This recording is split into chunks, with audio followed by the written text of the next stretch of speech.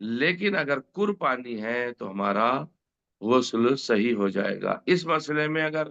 کسی مومن کو کچھ ڈاؤٹ رہے گا، کوئی شک رہے گا، تو مسائل کے بعد میں آپ کی خدمت میں حاضر ہوں۔ دوسرا مسئلہ آج کا یہ ہوگا، اگر کوئی شخص حرام کام سے جنب ہوا ہے، یعنی الیاذ باللہ استغفر اللہ ربی واتوب الیہ، یعنی وہ حالت نجاست میں حرام چیز کے ذریعے سے آیا اور گرم پانی سے وہ غسل کر رہا ہے، تو اگرچہ اسے پسینہ بھی آ جائے غسل کرتے میں، بہت سی جگہ بہت زیادہ گرمی پڑتی ہے اور یا کوئی دوسری وجہ ہے، مثلا گرم پانی سے غسل کر رہا، سردی زیادہ اور اس گرم پانی کی وجہ سے اسے پسینہ آنے لگا ہے، تو تب بھی اس کا غسل صحیح ہے، کوئی شرعی اشکال نہیں ہے۔ یعنی پسینہ اگر آ رہا ہے غسل کرتے وقت تو اور ہمارا پانی جو ہے پاک ہے تو کوئی مسئلہ نہیں ہے، پسینے سے غسل کا تعلق نہیں ہے۔ تیسرا مسئلہ، غسل میں بال برابر بدن بھی اگر ان دھلا رہ جائے، یعنی دھلا نہ ہو، پانی نہ پہنچے، تو غسل باطل ہو جائے گا۔ اسی طریقے سے وضو میں بھی ہے، اگر ہم وضو کر رہے ہیں اور وضو کرتے وقت عزیزان گرامی ہمارا سوئی کی نوک کے برابر بھی کوئی حصہ وضو کا جتنا واجب ہے دھونا اس میں سوکھا رہ جائے، پانی وہاں تک نہ پہنچے، یا غسل میں ہمارا پانی وہاں تک نہ پہنچے، تو ہمارا غسل باطل ہو جائے گا۔ لیکن کان اور ناک کے اندرونی حصے، انسائڈ حصہ جو ہوتا ہے، اور ہر اس چیز کا دھونا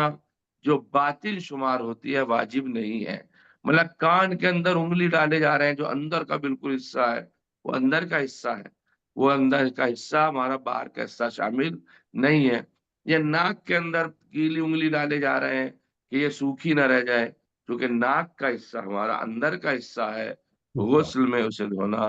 ہمارے لیے واجب نہیں ہے، لہذا وہ بدن میں شمار ہمارا نہیں ہوگا۔ اب ایک ایسا انسان ہے، اس کو شک ہے، وہ خود مثال دے رہے ہیں آغا، شک ہے کہ کسی شخص کو بدن کے کسی حصے کے بارے میں شک ہو کہ اس کا شمار بدن کے ظاہر میں ہے یا بدن کے باطن حصے میں، انسائڈ حصے میں، ضروری ہے کہ اسے وہ دھو لے۔ اب مثال سنیے، مثلا جیسے لیڈیز ہیں، کان کے اندر گوشوارے پہنتی ہیں، لیکن سوراخ بہت بڑا ہو گیا ان کا، اور جب وہ سوراخ بڑا ہو گیا پہنتے ہوئے، تو آیا اس کے اندر کا جو حصہ جو ہمیں دکھائی دے رہا ہے اور ظاہراً ہمارے سامنے وہ موجود ہے، تو ایسے میں ہم کیا کریں؟ جو حصہ زیادہ کھل گیا ہے کان کا بالی پہنتے وقت، تو آقا ارشاد فرماتے ہیں کہ اگر سوراخ اس قدر کھلا ہوا ہو کہ اس کا اندرونی حصہ بدن کا ظاہر شمار کیا جائے تو اسے دھونا ضروری ہے، ورنہ دھونا ضروری نہیں ہے۔ یعنی سوراخ کا کافی حصہ بڑا اگر ہو جائے اور ایسا لگے کہ یہ بدن کا ہمارا ظاہری حصہ ہے تو ہمیں اسے دھو لینا چاہیے۔ جو چیز بدن تک پانی پہنچانے میں مانع ہو تو ضروری ہے کہ انسان پہلے اسے ہٹا دے۔ مثلا تیل سر میں زیادہ لگا ہوا ہے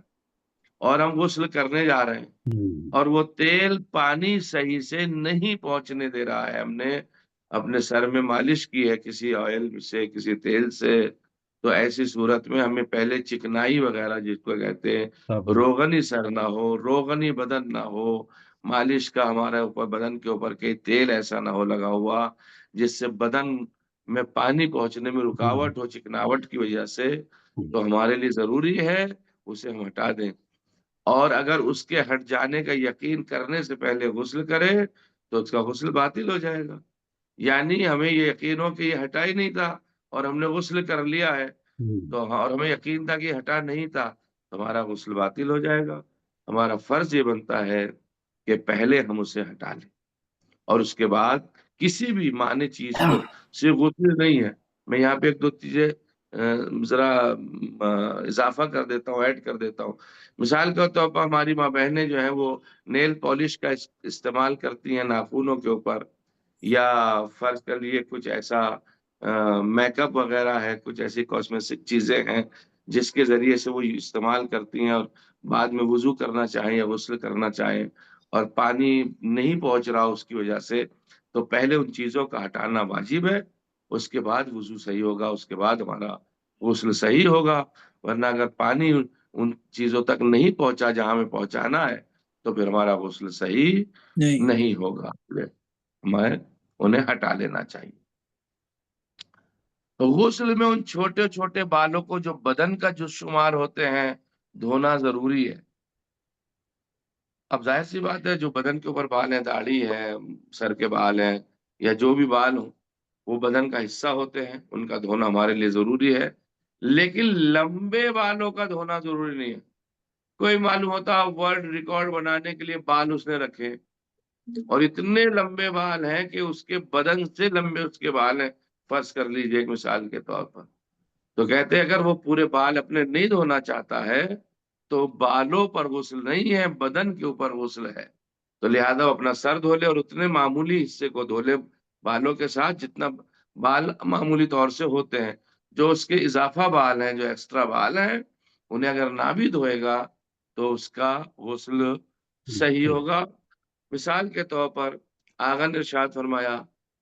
لمبے بالوں کا دھونا واجب نہیں، بلکہ اگر پانی کو جلد تک اس طرح پہنچائے کہ لمبے بال تر نہ ہوں تو غسل صحیح ہے۔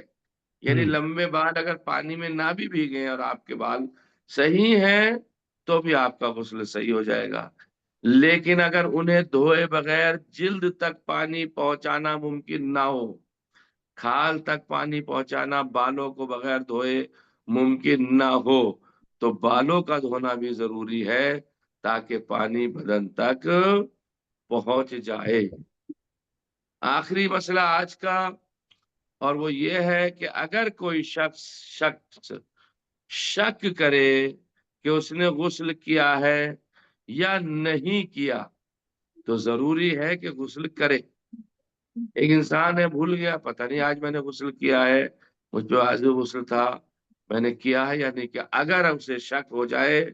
تو اسے چاہیے کہ وہ غسل کرے۔ لیکن اگر غسل کے بعد شک کرے کہ غسل صحیح ہے یا غسل صحیح نہیں ہے، یہ دوسرا شک اسی کے اندر ہے، تو دوبارہ غسل کرنا ضروری نہیں ہے۔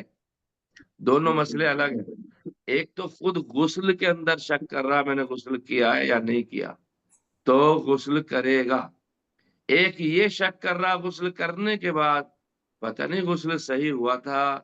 یا غسل صحیح نہیں ہوا تھا، یا کوئی جگہ سوکھی تو نہیں رہ گئی تھی، یا کوئی جگہ ایسی جو نہیں تھی جو ہم پانی وانی پہنچاتا، تو غسل صحیح کرنے کے بعد جو ہے ہمارا غسل کرنے کے بعد میں شک کرنے پر کوئی اعتبار نہیں ہے۔ ایک درود پڑھ دیں محمد وعلی محمد۔ اللهم صل على محمد وآل اللهم صل اللهم على صل على محمد محمد وآل وعلى محمد۔ محمد وعجل فرجهم۔ اب یہ مسئلے کا آخری جز رہ گیا، آپ کی خدمت میں پیش کر دیتا ہوں۔ جس شخص نے غسل جنابت کیا ہو، یعنی کوئی بھی جو غسل ہے، فرض کر لیے غسل جنابت مان لیتے ہیں، غسل کیا ہو تو ضروری ہے کہ نماز کے لیے وضو نہ کرے۔ یعنی آقا کہتے ہیں غسل کے بعد واجب جنابت غسل کے بعد ضروری ہے اس انسان کے لیے کہ وہ وضو نہ کرے، منع فرماتے واجب غسل ہو گیا بس ہمارے لیے کافی ہے۔ بلکہ بعض غسل ہمارے پاس میں ایسے ہیں جو کہ ان کے بعد بھی وضو کرنے کی ضرورت نہیں، اگر آپ اجازت دیں تو ان غسلوں کو میں صریح طور سے پیش کر دوں آپ کی خدمت میں کہ وہ واجب مستحب غسل جو ہیں، کچھ مستحب غسل ہیں جن کے بعد جو ہے وہ وضو کرنے کی ضرورت نہیں ہے، لہذا انہیں میں آپ کی خدمت میں پیش کیے دیتا ہوں۔ ایک درود پڑھ دیں محمد اللهم صل على محمد وآل محمد وعجل فرجهم۔ یہ ہوئے تو ہمارے واجب غسلوں کے طریقے۔ اب یہ مستحبات غسل ہیں ہمارے۔ ان مستحب غسلوں میں اسلامی شریعت میں بہت سے غسل مستحب ہیں اور ان میں وضو کی ضرورت نہیں ہے، یہ آقا نے ارشاد فرمایا۔ جیسے غسل جمعہ میں وضو کی ضرورت نہیں ہے، رمضان المبارک کی پہلی 17ویں 19ویں 21ویں 23ویں اور 24ویں رات کا جو غسل ہے وہ غسل ہم نے کیا ہے تو ہمیں وضو کی ضرورت نہیں ہے، یعنی شب قدر کے ہم نے جو غسل کیے ہیں اس میں وضو کی ضرورت نہیں ہے۔ ذی الحجہ کی 8ویں اور 9ویں دن کا غسل جو ہم نے کیا ہے اس میں وضو کی ضرورت نہیں ہے، اور بہتر یہ ہے کہ 9ویں دن کا غسل ظہر کے نزدیک کیا جائے۔ جو لوگ مقام حج پر ہیں وہ لوگ جو غسل کرتے ہیں 8ویں اور 9ویں دن، تو اس دن ان کے اوپر وضو کی ضرورت نہیں ہے۔ اس شخص کا غسل جس نے اپنے بدن کا کوئی حصہ ایسی میت کے بدن سے مس کیا ہو جسے غسل دے دیا گیا ہو، مطلب غسل مکمل نہیں ہوا تھا اس کا، اور غسل مکمل ہونے سے پہلے جس حصے کو غسل دیا تھا اس حصے کو اس نے چھو لیا تو اس پہ غسل لازم ہو جائے گا، مستحب ہے کہ غسل کیا جائے، تو اس کے بعد بھی غسل کے بعد وضو کی ضرورت نہیں ہے۔ احرام کا غسل کیا ہے خانہ کعبہ میں جانے کے لیے، اس پہ وضو کی ضرورت نہیں ہے۔ حرم مکے میں داخل ہونے کا غسل ہے، وضو کی ضرورت نہیں ہے۔ خانہ کعبہ کی زیارت کا غسل ہے، وضو کی ضرورت نہیں ہے۔ کعبے میں داخل ہونے کا غسل ہے، وضو کی ضرورت نہیں ہے۔ حرم مدینہ میں داخل ہونے کا غسل ہے، وضو کی ضرورت نہیں ہے۔ مدینہ منورہ میں داخل ہونے کا غسل ہے، وضو کی ضرورت نہیں ہے۔ اور بہت سے غسل ہیں جن کے اندر غسل کی ضرورت نہیں ہے، جو مستحبات غسل سے جن کی تفصیل باقاعدہ کتابوں میں موجود ہے۔ والحمد للہ رب العالمین۔ جی بسم اللہ، آپ حضرات کا کوئی اگر مسئلہ ہے۔ ڈاکٹر صاحب آپ شروع کریں پھر میں پوچھتا ہوں۔ اچھا شکریہ۔ تو مولانا صاحب ایک سوال ہے، خاتون ہیں ہمارے گروپ، جی ان کا سوال ہے جی کہ باجماعت نماز میں مولانا یا امام صاحب بلند یا نیچی آواز میں سورہ پڑھیں تو ہمارے لیے کیا حکم ہے؟ صرف سنیں، خود بھی پڑھیں، یا سورہ کی بجائے کوئی تسبیح بھی پڑھیں؟ جی جی ماشاء اللہ۔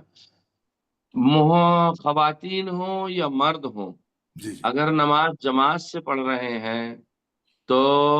جو بلند آواز سے نمازیں پڑھی جاتی ہیں، جیسے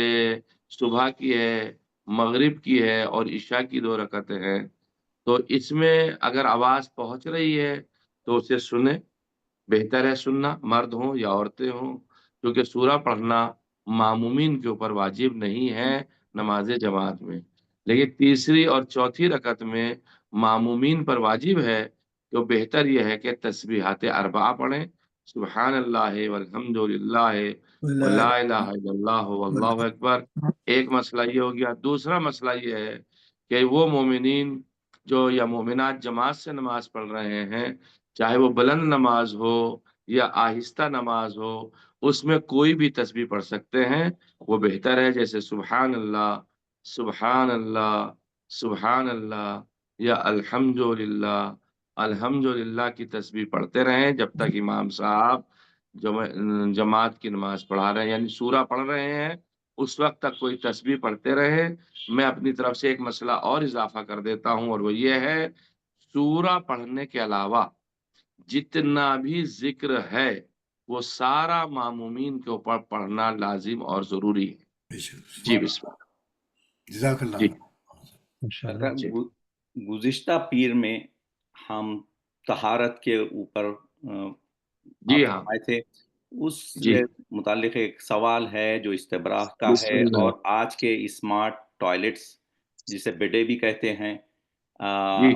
اس بارے میں کیا حکم ہے وہ طہارت کا؟ جی جی دیکھیے، جو اسمارٹ جو ٹوائلٹ بنائے ہوئے ہیں جن پہ بیٹھا جاتا ہے، ان کی 2 صورتیں ہیں حضور۔ ایک مسئلہ تو یہ ہے کہ ہم اپنے گھر کا ٹوائلٹ وغیرہ یوز کر رہے ہیں، تو وہ تو ایک بار اگر ہم نے پانی وغیرہ سے پاک کر لیا ہے تو پھر وہ اوپر کا حصہ نجس نہیں ہوتا ہے، تو ہمیشہ پاک رہتا ہے۔ لیکن کسی وجہ سے نجس ہو گیا تو اسے پاک کر لینا چاہیے۔ اگر پاک کرنے کی پوزیشن نہیں ہے تو ہمیں سکھا لینا چاہیے، تاکہ ہمارا بدن اور ٹوائلٹ کا جو حصہ جہاں پر بیٹھتے ہیں وہ حصہ سوکھا رہے گا، تو سوکھی اگر نجس بھی ہے تو ہمارے بدن کو نجس نہیں کرے گا۔ لیکن اگر ہمیں یہ ہے کہ پسینہ وغیرہ آ سکتا ہے اور ہمارا ٹچ ہو سکتا ہے گیلا بدن اس سے، تو ہمیں کچھ ٹیشو پیپر وغیرہ اس طریقے سے رکھ لینے چاہیے تاکہ ہمارا بدن کا حصہ اور ٹوائلٹ کا حصہ ٹچ نہ ہونے پائے،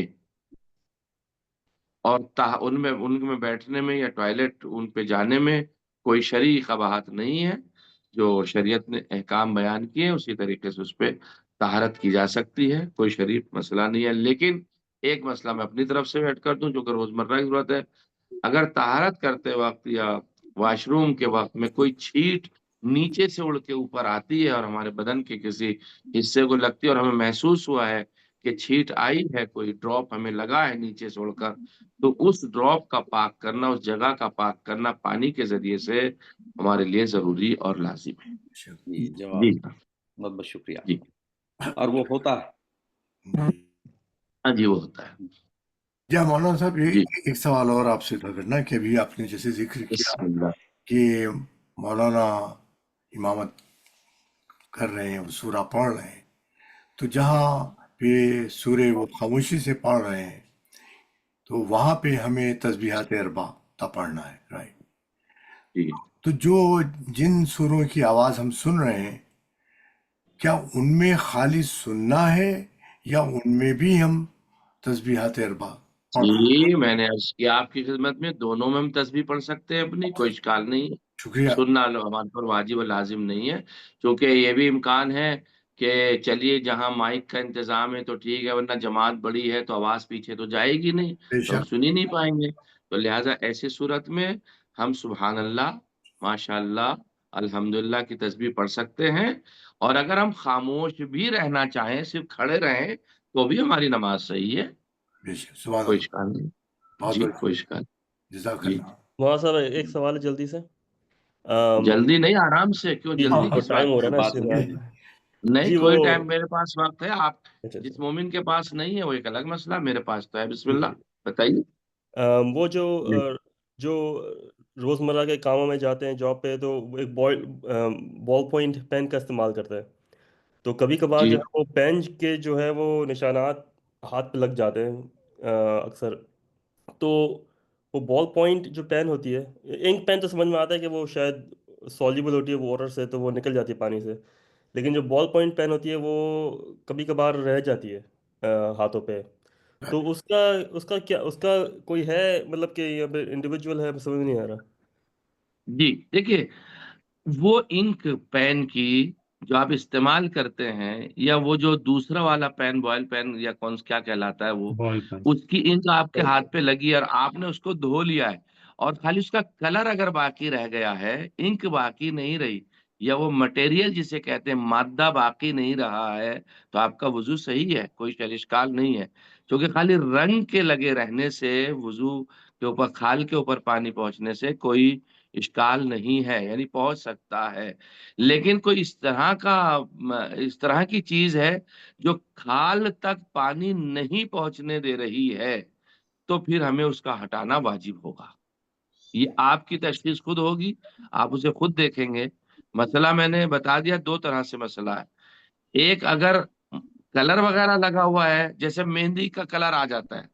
تو مہندی کے کلر پہ وضو صحیح ہے، اسی طرح روشنائی، انک وغیرہ کا کلر آ جاتا ہے، لیکن وہ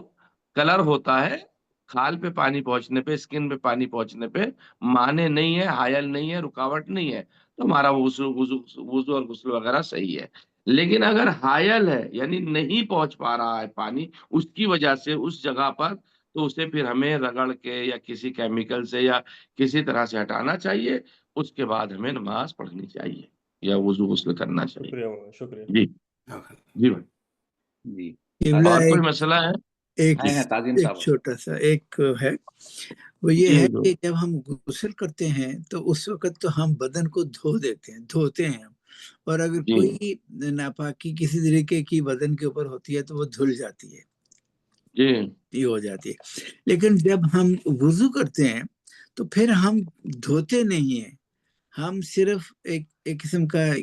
گیلا کر دیتے ہیں اس کو، یعنی اگر جی بال پہ اگر تھوڑا سا کوئی چیز لگی تو آپ نے جتنا سے اس کو وضو کیا، اس کو گیلا کیا،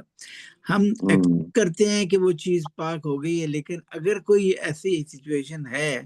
کہ اگر کوئی اس میں ناپاکی ہے اور وہ صرف گیلا کرنے سے نہیں گئی، تو آپ کیا فرمائیں گے کہ اس سلسلے میں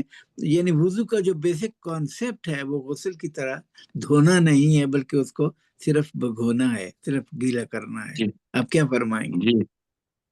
جی وضو کرنے میں ہمارا بدن جس جگہ ہم وضو کر رہے ہیں وہ پاک ہونا چاہیے وضو کرنے میں، کیونکہ اس میں ہم بھگونا رہتا ہے، اتنا پانی چلو کا پانی پاک نہیں کر سکتا اگر کوئی چیز نجیس ہے، تو ہمیں پہلے یہ چاہیے کہ ہم بدن کا وہ حصہ جو وضو کرنے کا ہے ہم اسے پاک کر لیں، اس کے بعد پھر مسئلہ پیدا یہ ہوتا کیا وہ گیلا ہو گیا کیا اس پہ وضو کر سکتے ہیں، تو جی بے شک گیلے جگہ پہ وضو ہو سکتا ہے، کوئی شرعی اشکال نہیں ہے، تو ہم پہلے پاک کر لیں اس کو، پاک کرنے کے بعد وضو کر لیں، سکھانا شرط نہیں ہے، ٹھیک ٹھیک جی سکھانا کوئی شرط نہیں، ماشاء اللہ جی جی ماشاء اللہ ماشاء اللہ۔ ہاں یہ مسئلہ ویسے ڈاکٹر تعظیم صاحب اکثر مومنین اس مسئلے کو جہاں بھی ہو معلوم کرتے ہی ہیں کہ مولانا صاحب کیا گیلے اعضاء کے اوپر پارٹس کے اوپر وضو ہو سکتا ہے، تو میں پھر اس بات کو ایک بات واضح کر دیتا ہوں تاکہ سبھی اس بات کو غور سے سن لیں، گیلے بدن پر غسل بھی ہو سکتا ہے اور گیلے اعضاء وضو پر وضو بھی ہو سکتا ہے، سکھانے کی کوئی شرط نہیں ہے، صرف مسح کے لیے سوکھا ہونا چاہیے جب ہم وضو کرتے ہیں، سر کا حصہ اور پیروں کا حصہ سوکھا ہونا چاہیے، جی صحیح، جزاک اللہ جی، ماشاء اللہ جی ماشاء اللہ۔ کسی اور کے کوئی سوال ہیں گزشتہ کے دروس میں سے یا اس تازہ درس میں سے؟ بہت بہت والحمدللہ رب العالمین، ماشاء اللہ جی، ماشاء اللہ، بہت وصلی اللہ علی محمد وآلہ الطیبین الطاہرین المعصومین المظلومین۔ خدا عالم کی بارگاہ میں دعا کرتا ہوں آپ سے یہ خدمت قبول فرمائے انشاءاللہ تعالی، اس کا جو بھی ثواب آج کا پروردگار نے رکھا ہے مسائل شریعہ کے حاصل کرنے کا، وہ ہمارے جناب انجینئر تعظیم صاحب کے جو مرحومین ہیں چونکہ وہ بانی درس ہیں، اللہ ان کے مرحومین کو اسحال فرمائے، اور خدا عالم جتنے مومنین یہاں تشریف فرمائے ان کے مرحومین کو بھی ان کی اجازت سے انشاءاللہ تعالی اس ثواب کو اسحال فرمائے انشاءاللہ تعالی، اللہ ہمارے توفیقات میں اضافہ فرمائے، پروردگار سے دعا ہے پالنے والے جو حالات آج زمانے کے چل رہے ہیں اس میں تمام مومنین کی جان مال عزت آبرو ناموس کی حفاظت فرما، اور تمام لوگوں کی انسانیت کی حفاظت فرما، آل محمد کے صدقے میں آقا کے ظہور میں تعجیل فرما، ہم سبھی کو آقا کے غلاموں میں شمار فرما۔ میں بھی گزارش کروں گا کہ ایک بار سورہ الحمد اور 3 بار سورہ توحید کی تلاوت فرما کر محترم جناب تعظیم انجینئر صاحب کے جو مرحومین ہیں، آپ کے مرحومین، ہماری والدہ ماجدہ، سب کو شامل کر لیجئے۔ بسم اللہ الرحیم مالک یوم الدین صراط الذین انعمت علیہم غیر المغضوب علیہم ولا الضالین۔ بسم اللہ الرحمن الرحیم، بسم اللہ الرحمن الرحیم، بسم اللہ الرحمن الرحیم، قل هو اللہ اللہ، بسم اللہ الرحمن اللهم صل على محمد وآل محمد، بسم الله الرحمن الرحيم، اللهم كل وليك الحجة ابن الحسن صلواتك عليه وعلى آبائه في هذه الساعة وفي كل ساعة وليا وحافظا وقائدا وناصرا ودليلا وعينا حتى تسكنه أرضك طوعا وتمتعه فيها طويلا برحمتك يا أرحم الراحمين، اللهم صل على محمد وآل محمد، والسلام عليكم ورحمة الله وبركاته۔ خدا حافظ، جزاکم اللہ ڈاکٹر صاحب، بہت بہت شکریہ جی، بہت بہت جزاکم اللہ، عبادات ہمارے اللہ قبول فرمائے، الہی امین، الہی امین، انشاءاللہ آئندہ التماس دعا، خدا انشاءاللہ انشاءاللہ انشاءاللہ، بہت شکریہ، بہت شکریہ، بہت مہربانی، بہت مہربانی، السلام علیکم، وعلیکم السلام ورحمۃ اللہ وبرکاتہ۔ ایمان اللہ، بہت شکریہ ڈاکٹر صاحب، بہت شکریہ، ماشاء اللہ، ماشاء اللہ، بہت شکریہ، تھینک یو۔